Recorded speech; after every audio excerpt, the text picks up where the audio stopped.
O Senhor esteja convosco. Proclamação do Evangelho de Jesus Cristo segundo João. Naquele tempo, disse Jesus aos judeus: se eu der testemunho de mim mesmo, meu testemunho não vale. Mas há um outro que dá testemunho de mim, e eu sei que o testemunho que ele dá de mim é verdadeiro. Vós mandastes mensageiros a João, e ele deu testemunho da verdade. Eu, porém, não dependo do testemunho de um ser humano, mas falo assim para a vossa salvação. João era uma lâmpada que estava acesa e a brilhar, e vós com prazer vos alegrastes por um tempo com a sua luz. Mas eu tenho um testemunho maior que o de João, as obras que o Pai me concedeu realizar. As obras que eu faço dão testemunho de mim, mostrando que o Pai me enviou. E também o Pai que me enviou dá testemunho a meu favor. Vós nunca ouvistes sua voz, nem vistes sua face, e sua palavra não encontrou morada em vós, pois não acreditais naquele que ele enviou.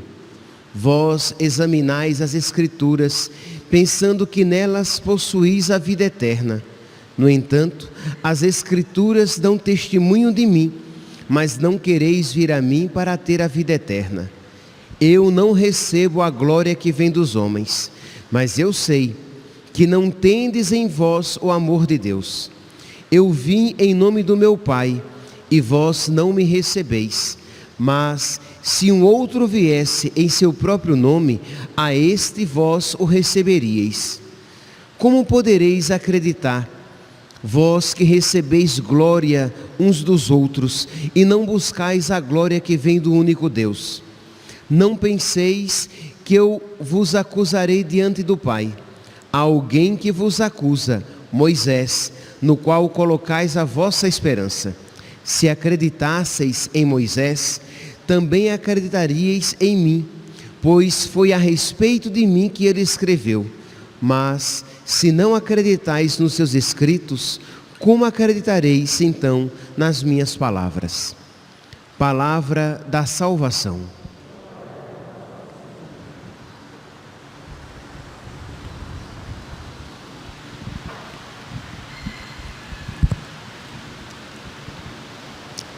Caríssimos irmãos e irmãs, com o Evangelho de hoje, nós concluímos o capítulo 5 de São João. Jesus que curou o paralítico em dia de sábado, e Jesus que se apresenta como o Filho de Deus. E diante disso, qual é a atitude dos fariseus, dos doutores da lei, dos saduceus? Eles se fecham a Jesus. Por quê? Porque eles não querem aceitar o testemunho de Jesus. Eles já resolveram dentro deles, dentro de si próprios, que eles não acreditarão em Jesus Cristo. De modo que, independentemente do que ele faça e do que ele diga, independentemente de se eles vendo as obras de Jesus e percebendo que as obras de Jesus estavam preditas nas Escrituras, mesmo assim, eles não vão se converter. Por quê? Porque eles se endureceram interiormente e eles não querem dobrar a sua cerviz, né? Nosso Senhor diz que eles são um povo de dura cerviz, de cabeça dura. Então eles não estão dispostos a acreditar. As palavras de Nosso Senhor neste capítulo 5 são palavras duras. Jesus diz primeiramente o quê? Que embora ele não necessite de um testemunho humano que testifique a veracidade das suas palavras, Mas, embora ele não precise, ele tem. Jesus apresenta João Batista, Jesus apresenta as suas próprias obras que testificam que ele é um enviado de Deus. Jesus mostra o testemunho do Pai e cita até Moisés, que de alguma maneira, como é que ele diz aqui no último versículo do Evangelho de hoje, mas se acreditais nos seus escritos em Moisés, como acreditareis então, versículo 46, se acreditasseis em Moisés, também acreditaríeis em mim, pois foi a respeito de mim que ele escreveu, isto é, a respeito do Messias que seria enviado. Pois bem, então nós vemos que os fariseus, eles estão neste fechamento interior. Jesus diz uma das palavras mais duras da Sagrada Escritura, aqui no versículo 37, quando Jesus diz assim: vós nunca ouvistes sua voz, nem vistes a sua face, e a sua palavra, a palavra de Deus, não encontrou morada em vós, pois não acreditais naquele que ele enviou. Isto é, vocês nunca viram Deus, vocês nunca ouviram Deus, porque vocês nunca acreditaram e vocês nunca o tiveram dentro de vós. Isto é, o amor de Deus nunca esteve em vocês. Ele vai dizer aqui no versículo 42, mas eu sei que não tendes em vós o amor de Deus. Crê em Deus Pai. Que palavra dura, duríssima. Por quê? Primeiro porque eles não têm o amor de Deus, porque eles estão tão fechados que os incapacita de receber o amor de Deus. E o amor de Deus não está nele, que a expressão aqui é: mas eu sei que não tendes em vós o amor de Deus. E eles não têm também amor a Deus. Por quê? Porque eles não buscam a glória de Deus, eles buscam a glória uns dos outros. Eles não buscam fazer a vontade de Deus, eles buscam fazer a própria vontade. E até quando eles perscrutam a Sagrada Escritura, até quando eles leem a Sagrada Escritura, eles buscam a justificativa para as suas atitudes. Eles buscam a si mesmos e não a Deus. João capítulo 5, versículo 39. Vós examinais as Escrituras. Porque, imagine, um fariseu, um saduceu, um doutor da lei, ele examinava as Escrituras, ele lia as Escrituras, ele, com muitas aspas, eles rezavam as Escrituras, eles eram conhecedores das Escrituras, mas como eles estavam já fechados nos seus pressupostos, eles estavam cegos às Escrituras. Por mais que eles lessem as Escrituras, e por mais que sobre elas eles se debruçassem, eles nunca viam, eles não estavam abertos à luz, e eles não viam a verdade. Continuo, João capítulo 5, versículo 39. Vós examinais as Escrituras, pensando que nelas possuís a vida eterna. No entanto, as Escrituras dão testemunho de mim, mas não quereis vir a mim para ter a vida eterna. Por quê? Porque vós procurais a glória uns dos outros. E Jesus diz: eu não recebo a glória de um homem, eu não busco a glória de um homem, eu busco a glória de Deus. Em contraposição, os fariseus, versículo 44, Jesus diz: mas como é que vocês podem acreditar? Vocês recebem glória uns dos outros e não buscam a glória que vem do único Deus, mas buscam a glória uns dos outros. Meus irmãos, depois desta pequena introdução a respeito do que o texto diz, nós iremos agora aplicar isso na nossa vida. Nós vimos aqui então que os fariseus, eles liam as Escrituras, eles se debruçavam sobre as Escrituras, mas eles eram cegos. Por quê? Porque eles estavam fechados em si mesmos, estavam fechados ao amor de Deus, estavam fechados para amar a Deus. E isso acontecia por quê? Porque eles buscavam apenas a glória uns dos outros. Pois bem, quando nós então abrimos a Sagrada Escritura e não procuramos a glória de Deus, o mesmo conosco acontece. Meus irmãos, não existe uma das realidades que mais nos cegam para Deus, que mais secam a nossa espiritualidade, é quando nós abrimos a palavra de Deus já sabendo o que iremos encontrar. Isto é, nós não estamos abertos à novidade, nós não estamos abertos a que Deus nos peça hoje aquilo que ontem Ele não me pediu. Nós não estamos abertos a ver o que até então não tínhamos visto.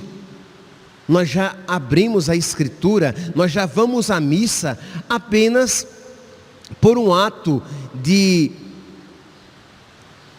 falsa piedade. Isto é, eu vou por costume, eu vou por ir, mas não ir com aquela certeza de que Deus hoje vai me falar. E pode ser que Ele novamente me fale aquilo que ontem me falou, batendo na mesma tecla para que eu me converta. Ou pode ser que hoje Ele me fale o que até então Ele nunca tinha me falado.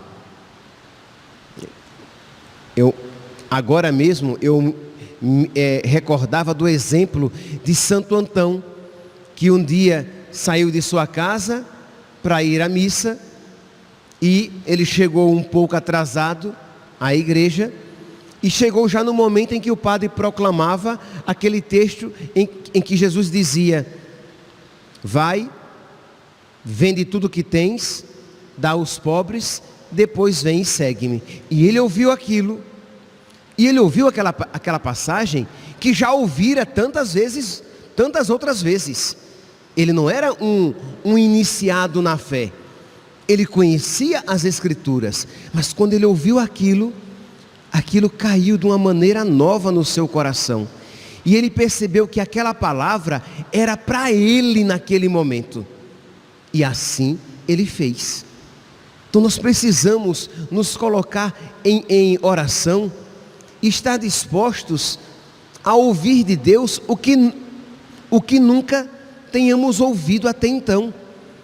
Nós precisamos abrir a Sagrada Escritura com a disposição de mudança de vida. Nós precisamos entrar na oração com disposição de mudança de vida. Porque se você entra apenas para rezar, isto é, apenas para dizer algumas palavras a Deus, ou ter alguns pensamentos religiosos, isso não é oração verdadeira. Você está fechado a Deus, você não está ouvindo a voz de Deus. Mas se você entra na oração disposto a mudar toda a sua vida, se assim for a vontade de Deus, você estará aberto a ouvir o que Deus quer lhe falar. Percebe aqui como é diferente a postura de quem vai rezar e dizer: eu vou rezar e a minha oração hoje vai ser mais ou menos igual à de ontem, do que quando você entra e diz: pode ser que ao terminar essa oração eu saia totalmente diferente da maneira como nela eu entrei. Diferente no sentido de que de um outro rumo na sua vida. Porque quando eu me encontro com Deus, eu me encontro com aquele que tem a possibilidade e que eu dou essa liberdade, porque Ele é o meu Senhor, dele mudar toda a minha vida. Os fariseus, quando liam as Escrituras, eles não estavam dispostos a ver nela um sinal de que Jesus era o Messias esperado. Por mais sinais que Jesus desse, por mais milagres que Ele realizasse, e vocês vão ver que neste período agora nós já iremos entrar num período em que é toda uma preparação, em que os judeus, principalmente os fariseus, os saduceus, os doutores da lei, não obstante todos os sinais que Jesus realizar, eles já decidiram, eles vão matar Jesus. Eles não aceitam que Jesus seja o Messias segundo as Escrituras. Por mais que nós hoje leiamos as profecias, vejamos a vida de Jeremias e digamos, nossa, como ela foi parecida com a vida de Jesus. Por mais que nós peguemos lá o livro do profeta Isaías e vejamos lá os cânticos do servo sofredor que nós ouvimos no domingo de Ramos e na Semana Santa, e nós vemos claramente, isto é, nós paramos e até às vezes nos perguntamos, pelo menos eu já me perguntei tantas vezes, mas como é que os judeus, lendo isso, não viam Jesus nesse místico servo sofredor, nesse servo sofredor de Isaías? Eles não viam, porque quando nós estamos fechados em nós mesmos, nós nos tornamos cegos para a verdade. Porque quando nós queremos buscar a glória uns dos outros, isto é, quando nós não queremos buscar a glória de Deus, nós nos tornamos incapazes de ver um palmo à frente do nosso nariz. Quando nós estamos procurando a glória uns dos outros, nós não estamos dispostos a mudar a nossa vida. Ora, um exemplo bem prático: se você quer a glória dos seus amigos, isto é, se você busca os aplausos dos seus amigos, se você busca o reconhecimento dos seus amigos, se você busca ser querido pelos seus amigos, simplesmente, como é que você estará disposto a compreender aquela palavra que diz: quem ama mais seu pai e sua mãe, mais do que a mim, não é digno de mim? Como é que você vai conciliar essas duas realidades? Como é que você vai entender aquela palavra de São Paulo que diz: se eu buscasse agradar os homens, eu não seria servo de Deus, eu não seria servo de Jesus? Como é que você vai compreender esta palavra de São Paulo, se na sua vida você é um pacifista? Isto é, você quer a paz, a tranquilidade a todo custo, mesmo que seja ao sacrifício, o custo seja o sacrifício da verdade. Então, se você busca a glória uns dos outros, como assim faziam os fariseus, vejam Nicodemos vai, no início, covardemente procurar Jesus à noite. Por quê? Porque ele não queria, de alguma maneira, bater de frente com os seus companheiros fariseus também. Por quê? Porque se ele claramente reconhecesse Jesus, ele seria, por causa disso, perseguido. Teve que depois, ele é reconhecido como um justo na Sagrada Escritura, sim, mas não por aquela atitude, mas porque progrediu, mas não porque procurou o Senhor às escondidas. Então nós precisamos ter essa atitude, meus santos, e a partir dela, que ela ilumine toda a nossa vida. Então, de você dizer nas suas orações, de você pedir a Deus: meu Deus, ensina-me a procurar a tua glória em tudo. Ensina-me a querer te agradar em todas as minhas escolhas. Isso vai ser fácil? Não, isso não vai ser fácil. E se você não rezar, você não vai conseguir. Por quê? Porque você sabe que algumas das suas escolhas vão chocar e desagradar amigos, familiares, né, parentes bem próximos a nós, mas você busca a vontade de Deus, a glória de Deus. Você sabe que essa postura vai deixar você sempre numa situação meio insegura, porque você já não tem mais segurança, porque já não está, as rédeas da sua vida já não estão mais nas suas mãos, estão nas mãos de um outro, de Deus. E se Ele amanhã quiser mudar toda a minha vida, que assim seja, para a glória dEle. E se Ele, depois de amanhã, quiser mudar toda a minha vida, que assim seja, e que tudo seja para a glória dEle. Mas como você confia profundamente no amor de Deus, você sabe que Ele não será arbitrário. Você sabe que Ele não vai tratar você como esqueci o nome daqueles bonequinhos que você mexe, né, com uma marionete. Ele não fará de você uma marionete. Não, Ele ama você. E todas e quaisquer mudanças que para a sua vida Ele apresentar, e tudo aquilo que a você Ele pedir, por mais incômodo que possa parecer, é para o seu bem, porque mais do que você se ama, Ele ama você. Ele morreu por você. Então nós precisamos, meus santos, pedir a nosso Senhor que Ele nos conceda esta liberdade de nós não querermos ser donos de nós mesmos, de nós procurarmos não a nossa glória, nem a glória uns dos outros, mas de nós procurarmos a glória de Deus. Só assim nós estaremos em condições de ouvir de verdade a sua voz e de um dia ver de verdade a sua face. Louvado seja nosso Senhor Jesus Cristo, para sempre seja louvado.